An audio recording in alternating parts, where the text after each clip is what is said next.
Guys welcome to UPSC CDS. स्वागत है आप सभी का चैनल पे।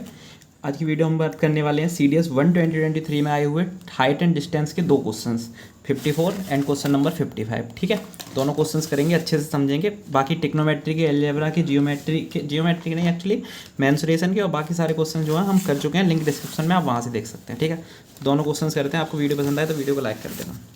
ठीक है, चलो देखते हैं। तो 54th क्वेश्चन क्या कह रहा है, सबसे पहले वो देखते हैं। A person on the top of a vertical tower, एक टावर है, उसके टॉप पर एक पर्सन है। Observes a car moving at a uniform speed, एक कार मूव कर रही है एक समान स्पीड से, कमिंग डायरेक्टली टुवर्ड्स इट्स। ये मान लेते हैं ये एक टावर है। ठीक है, यहाँ से एक कार मूव कर रही है जो इसकी तरफ आ रही है। ठीक है, टावर की तरफ। क्लियर है? आप कहेंगे क्लियर है।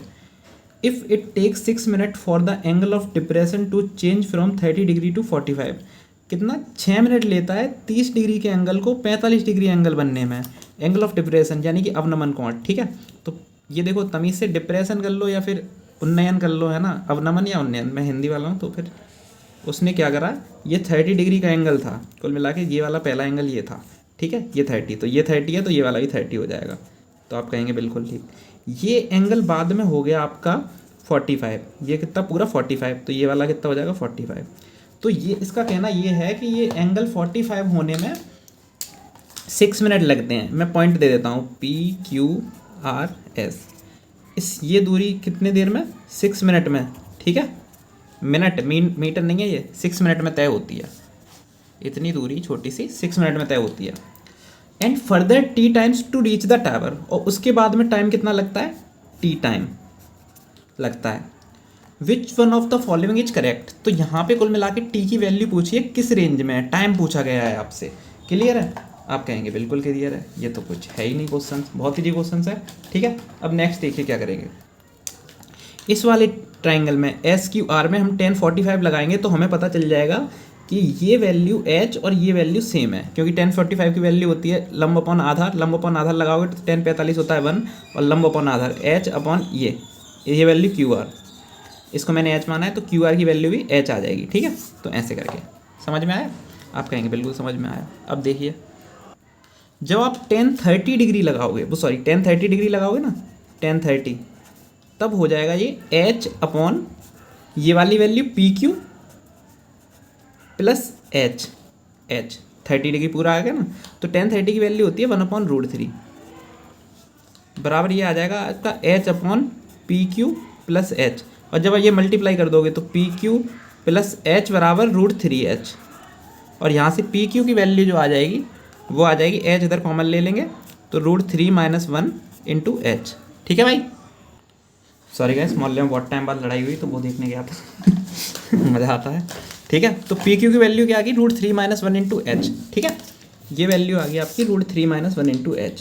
अब देखो, अब यहाँ से ना मैं रीजनिंग लगाऊंगा, क्योंकि मैं हूँ एक मैथ का स्टूडेंट और मैथ वाली रीजनिंग बहुत अच्छी कर लेते हैं, ऐसा मेरा मानना है। तो आप समझने की कोशिश करिए।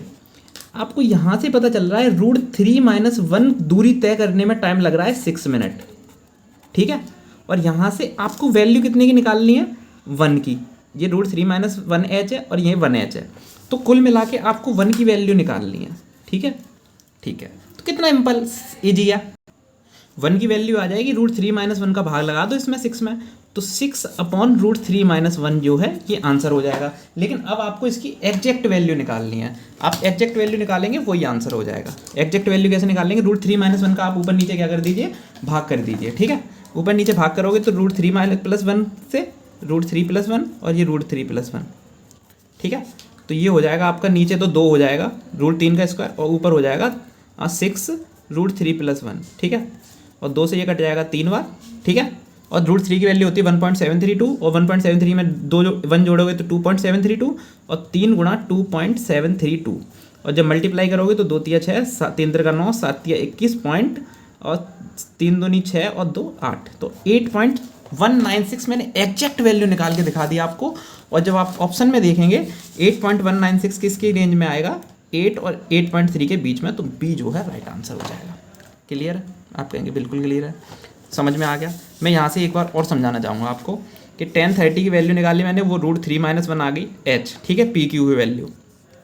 ठीक है, तो √3 - 1 की वैल्यू, √3 - 1 दूरी तय करने में लगा है 6 मिनट। तो एक दूरी तय करने में कितना टाइम लग जाएगा, वही टाइम निकालना है और वो आ गया आपका 8.196। सिंपल है, ठीक है। अब दूसरा क्वेश्चन करते हैं, वो काफ़ी इजी है, उसमें इतना ज़्यादा दिमाग लगाने की ज़रूरत नहीं है, ठीक है। इतना ज़्यादा लगाने की ज़रूरत नहीं है, थोड़ा सा तो लगाएंगे क्योंकि CDS का पेपर है। A women is standing on the deck of a ship which is h metres above water level, ठीक है। एक महिला खड़ी हुई है वाटर लेवल से h मीटर ऊपर, ठीक है, वाटर लेवल से h मीटर ऊपर, ठीक है, जहाँ पे कोई शिप होगा वहाँ पे, ठीक है। She observes the angle of elevation of the top of a tower as 60 degree and angle of depression of the base of the tower is 30 degree. What is the height of the tower? Very easy, बहुत ज़्यादा easy है। यहाँ से उसने observe किया the angle of elevation of the top of a tower, ये यहाँ पे एक बड़ा सा टावर है, ठीक है, उसके एलिवेशन टॉप के ये एंगल है उसका कितना है 60 डिग्री है, और angle of depression of the base of a tower, ये वाला एंगल जो है वो है आपका 30 डिग्री। तो ये 30 डिग्री है तो ये वाला एंगल भी 30 डिग्री होगा, ठीक है। ये मैं मार कर ले आया हूँ बड़ा वाला, तो उसकी वजह से आपको परेशानी हो रही होगी थोड़ी सी, कोई बात नहीं, मैं दूसरा पेन ले लेता हूँ अच्छा सा। तो देखो ये h मैंने मान लिया, मान नहीं लिया एक्चुअली, h उसने ये दी है और ये दोनों एंगल दिए हैं। फिर उसके बाद में उसने कुछ नहीं पूछा, ये टॉप हाइट पूछी है ये वाली, ठीक है, 2h 3h 4h 5h ये ऑप्शन दिए हैं। कुछ नहीं करना, आपको 10 30 लगा देना है। जब आप यहाँ पे 10 30 लगाओगे, ये h है, ये 60 हो गया, ठीक है। तो मैं आपको एक चीज़ बताता हूँ, 60 के सामने √3 होता है और 30 के सामने 1 होता है, तो 1 है तो यहाँ पे आ जाएगा ये √3h, ठीक है।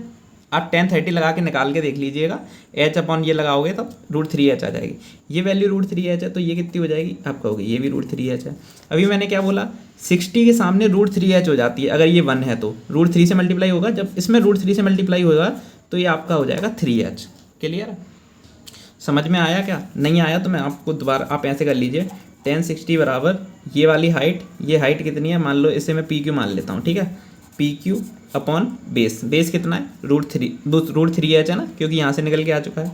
आप कहेंगे बिल्कुल √3h है, इसकी वैल्यू कितनी होती है √3, तो √3 का जब इधर जाके मल्टीप्लाई होगा तो फिर √3h से, तो PQ की वैल्यू कितनी आ जाएगी, √3 इंटू √3 3h, और ये वाली हाइट कितनी है, ये h है तो ये भी h है, तो पूरी हाइट कितनी आ जाएगी 4h ऐड करके। काफ़ी ईजी है ना, आपको समझ में भी बहुत अच्छे से आया होगा। ये आपको पता होना चाहिए किस में, एंगल में, कि जैसे अगर ये एंगल 30 है, ये 60 है, तो इसके सामने 30 के सामने 1, तो 60 के सामने √3 होता है, ठीक है, और ये 2 होता है 90 डिग्री के सामने। क्लियर है? अगर ये एंगल 45 45 के हो जाएं तो क्या हो जाता है, ये भी 1 ये भी 1 ये √2। क्लियर? ठीक है, तो ऐसे करके ये सॉल्यूशन समझ में आ जाएगा। अब बाकी के पार्ट जो है लिंक डिस्क्रिप्शन वहाँ से देख सकते हैं या फिर प्लेलिस्ट में जाके देख सकते हैं। वीडियो पसंद आई तो लाइक कर दीजिए, नहीं आई तो भी लाइक कर दीजिए। धन्यवाद, बाय।